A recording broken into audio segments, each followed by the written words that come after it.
नए भारत की पहचान पूरे विश्व में किस प्रकार से हुई है। हर भारतवासी का सीना चौड़ा हुआ है, पासपोर्ट भारत का उसकी मान्यता बढ़ी है।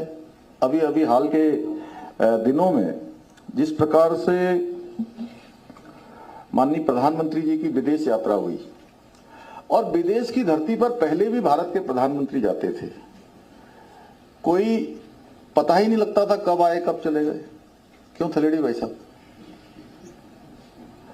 और अब प्रधानमंत्री जी जाते हैं तो आप लोगों ने सबने टेलीविजन पर देखा होगा बाइडेन क्या कह रहे हैं और ऑस्ट्रेलिया के राष्ट्रपति किस प्रकार से उनका संबोधन कर रहे हैं, पपुआ गिनी में किस प्रकार से उनका सारे प्रोटोकॉल तोड़कर और जो वहां की परंपरा थी उस परंपरा से हटकर जिस प्रकार से आदरणीय प्रधानमंत्री जी का स्वागत हुआ, वो केवल प्रधानमंत्री जी का स्वागत जरूर हुआ, लेकिन मैं ऐसा मानता हूं कि हर भारतवासी का प्रधानमंत्री जी के रूप में, भारत के प्रत्येक व्यक्ति के प्रतिनिधि के रूप में जो भारत के प्रधानमंत्री जी का स्वागत हुआ वो हर एक भारतवासी का स्वागत है। और हर एक भारतवासी इससे गौरवान्वित हुआ कि दुनिया के देशों में हमारी किस प्रकार से साख बढ़ रही है, किस प्रकार से हमारी पहचान बढ़ रही है। और माननीय प्रधानमंत्री जी ने जो देश के लिए अभूतपूर्व काम किए हैं वो सबके सामने हैं। अगर हम इन 9 वर्षों का आकलन करते हैं तो ये 9 वर्ष आज़ादी के सभी वर्षों पर भारी पड़ते हैं। वो अभी पीपीटी में काफ़ी चीज़ें यहाँ पर आदरणीय संजीव जी के उसमें दिखाई भी जाएंगी। मैं तो केवल इतना कहना चाहता हूँ कि चाहे भारत में जितने काम हुए हैं या उत्तराखंड के अंदर जिस प्रकार से आदरणीय प्रधानमंत्री जी का जो उत्तराखंड की धरती से एक लगाव है और उनका ये लगाव हर एक योजनाओं के आवंटन के समय में जिस प्रकार से दिखाई दिया है और 9 सालों में जिस प्रकार से उत्तराखंड में हर क्षेत्र में काम हुआ है, चाहे वो हम भारतमाला परियोजना की सड़कों की बात करें या 4 धाम ऑल वेदर रोडों की बात करें, शिक्षा का क्षेत्र हो, चिकित्सा का क्षेत्र हो या हवाई सेवाओं का क्षेत्र हो, हर क्षेत्र में अभूतपूर्व रूप से काम हुआ है। और उन्होंने बाबा केदार की भूमि से ये कहा था कि 21वीं सदी का ये तीसरा दशक उत्तराखंड का दशक होगा और उनके मुखार बिंदु से निकले हुए शब्द आज वास्तव में धरातल पर परिलक्षित हो रहे हैं। जिस प्रकार से यात्रा चल रही है, जिस प्रकार से विकास हो रहा है, जिस प्रकार से पर्यटक, श्रद्धालु, देश दुनिया के लोग आज उत्तराखंड आ रहे हैं, ये एक साकार रूप ले रहा है। अभी अभी वंदे भारत एक्सप्रेस आदरणीय प्रधानमंत्री जी के नेतृत्व में हमको मिली है। मैं समस्त उत्तराखंड वासियों की तरफ से, आप सबकी तरफ से भी वंदे भारत एक्सप्रेस जो उत्तराखंड को एक सौगात के रूप में मिली है, साथ में आपको भी मिली है, मुजफ्फरनगर में भी मिली है, मेरठ में भी मिली है, तो सबको मैं बधाई देता हूं और प्रधानमंत्री जी का धन्यवाद करता हूं। और उन्होंने देवभूमि में विकास के 9 रत्न उन्होंने अभी हम सबको उसके बारे में बताया। 9 रत्न जिस प्रकार से यहाँ पर उत्तराखंड को मिले हैं, उन 9 रत्नों के मिलने से निश्चित रूप से उत्तराखंड विकास की उड़ान को और तेजी से भरेगा। पहला रत्न है केदारनाथ बद्रीनाथ धाम में, दोनों पर ही मास्टर प्लान, बद्रीनाथ में मास्टर प्लान और केदारनाथ जी में जो 2013 की आपदा के बाद, आप सबको याद होगा कि 2013 की आपदा के बाद किस प्रकार से वो पूरा परिसर बाबा केदार का क्षतिग्रस्त हो गया था। हम अगर थोड़ा सा आगे जाएं, क्योंकि कहते हुए बहुत आसान लगता है कि ये 1300 करोड़ की योजनाएं आ गई, 1300 करोड़ रुपया आ गया, लेकिन हम थोड़ा अगर उसका स्मरण करेंगे तो हमको भली भांति ये महसूस होगा कि वास्तव में ये काम बहुत कठिन था और इस कठिन काम को भी कम समय में पूरा करने का लक्ष्य लिया।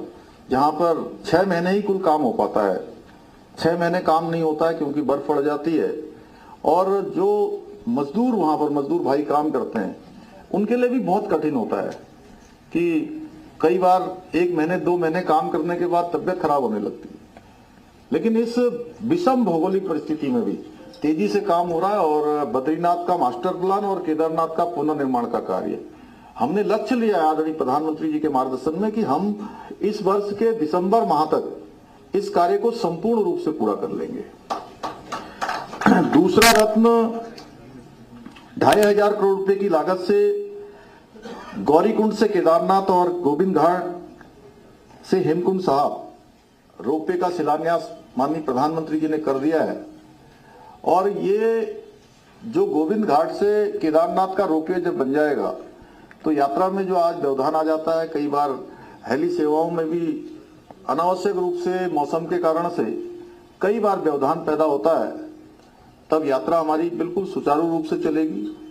और जो वृद्ध लोग हैं, शारीरिक रूप से कमजोर हैं, वह भी आसानी से इस यात्रा को कर पाएंगे, चाहे वो केदारनाथ की होगी या हेमकुंड साहब की होगी। जो हेमकुंड साहब की तो और भी कठिन यात्रा है, जो 3 दिन 4 दिन में होती है, वो यात्रा भी आने वाले समय में कुछ ही घंटों में पूरी की जा सकेगी। तीसरे रत्न के रूप में जो कुमाऊं क्षेत्र के, जैसे केदारखंड में बाबा केदार की भूमि में ये सब काम हो रहे हैं, 4 धाम ऑल वेदर रोडें बन रही हैं, बद्रीनाथ केदारनाथ का मास्टर प्लान बन रहा है, यमुनोत्री में रोपवे के लिए हमने एमओयू साइन कर लिया है, हेमकुंड साहब हो चाहे केदारनाथ हो, रोपवे का शिलान्यास हो गया है। उसी प्रकार से मानस खंड में बाबा कैलाश की भूमि, वहां के भी पौराणिक मंदिरों को भव्य बनाने के लिए हमने जो संकल्प लिया था इस चुनाव से पहले, इस आम चुनाव से पहले हमारी पार्टी ने संकल्प लिया था कि हम मानस खंड मंदिर माला मिशन इस पर काम करेंगे। इसमें वहां के जितने भी पौराणिक मंदिर हैं, उन पौराणिक मंदिरों को एक पूरे सर्किट के रूप में उनको डेवलप करेंगे, उनका विकास करेंगे। तो उस दिशा में हम आगे बढ़ रहे हैं मंदिर माला मिशन में। पहले चरण में हमने 16 मंदिरों को लिया है। 16 मंदिरों में तेजी से एक दूसरे को जोड़ने के रूप में, सर्किट के रूप में उनको आगे बढ़ाया जाएगा। चौथा रत्न है पूरे राज्य में होम स्टे को बढ़ावा देना। भाइयों बहनों, मैं आपसे कहना चाहता हूं कि क्योंकि आप सब लोगों ने देखा होगा, होम स्टे हमारे उत्तराखंड के लिए बहुत बड़ी ताकत बनने वाली है। आने वाले समय में होम स्टे के कारण से जहां आजीविका बढ़ने वाली, वहीं आर्थिकी में भी जबरदस्त रूप से हमको मदद मिलने वाली है, सहायता मिलने वाली है। और जो हमारा संकल्प है उत्तराखंड को हिंदुस्तान के श्रेष्ठ राज्यों में शामिल करना, ये योजना भी हमारे राज्य के लिए बहुत बड़ी कारगर सिद्ध होने वाली है। 5वां रत्न है 16 इको टूरिज्म डेस्टिनेशन का विकास। अलग अलग जो हमारे 16 डेस्टिनेशन हैं, उन सभी को डेवलप करके इको टूरिज्म को डेवलप करना। 6ठा रत्न है उत्तराखंड में स्वास्थ्य सेवाओं का विस्तार। जहां आपने देखा होगा 2014 के बाद एम्स का संचालन प्रारंभ हुआ और हजारों लोगों को एक दिन में ऋषिकेश में ओपीडी के रूप में रोज सेवाएं देने का काम ये एम्स कर रहा है। वहीं उधम सिंह नगर में भी एम्स का दूसरा सेंटर खोलने की हमको स्वीकृति प्राप्त हो गई है, उसकी धनराशि भी आ गई।